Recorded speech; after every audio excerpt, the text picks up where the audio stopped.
Hello, people of the world. We are anonymous.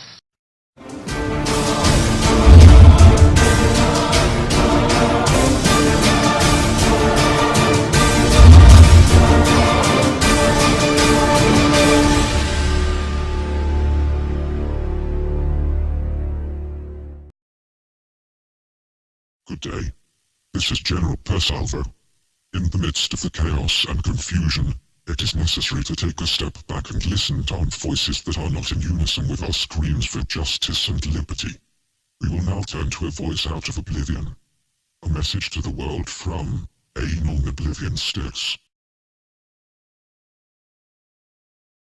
Hi. Please define opinion, judgment, assessment, bias and critique.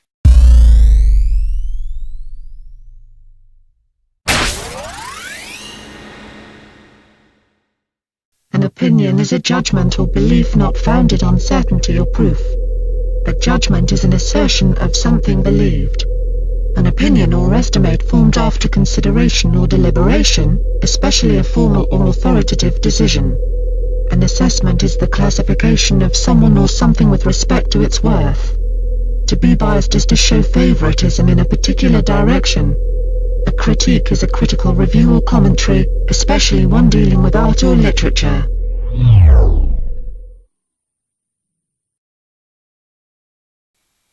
Thank you, collective. Initiate music.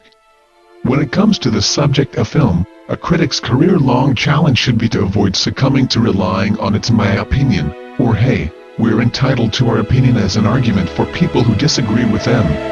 A critique's biggest flaw is that it does not prohibit the inclusion of opinion, and therefore unless the person giving the critique forms it free of opinion, it is biased and as such is always susceptible to the opinion of the person giving it. Yet a critic doesn't see themselves as just an average movie-watching person. They see themselves as closer to experts on the subject, as they believe their love of the medium somehow translates into something comparable to study and research, and that it makes them more experienced and thus their opinion is somehow more accurate. Some argue that art, on the whole, is only gradable based on opinion, that one man's trash is another man's treasure, so how can you ever really say someone's opinion of a piece is wrong? My response to that is, you can never say an opinion is wrong, given the definition. When someone steps beyond that, however, and begins to either publish or broadcast their opinion, then much like actors, their opinions are now held to some certifiable level of quality. Negatively is that they are subject to ridicule and other people's opinions. Some people, like myself, believe that there is a definitive way to review and assess art, and that the only way to truly do so is to differentiate between opinion and assessment. Opinions can be created, influenced or inspired by so many different factors that their worth and effectiveness in assessing an art piece are next to worthless. If you have an opinion, that's fine, you're entitled to it and no one can tell you you're wrong for feeling that way. But if you're going to put pen to paper, or some other variant, then you should be expected to adhere to a more disciplined attitude and mindset when reviewing a piece.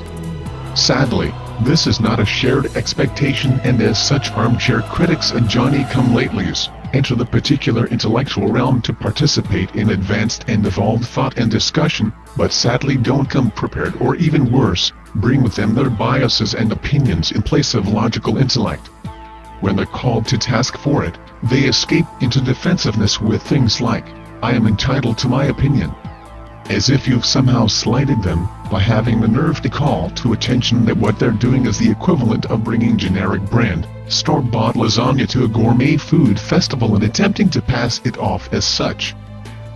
The point is, you can't have an opinion-based conversation, you can't have a more advanced discussion on the subject whereupon opinions are left behind in favor of deeper assessment, dissection and analyzing of a piece. If you're having the latter, then you can't use blanket statements like "it wasn't a good movie," and then, when called to explain your statement, give an answer that's clearly steeped in biased opinion. You've just blended the two kinds of conversations together, and that quite often is what causes an artistic argument. So next time you're in an artistic argument and use some variant of "that's my opinion," just remember how very, very little that actually means. Remember that we are anonymous, we are legion. We do not forgive. We do not forget. expect us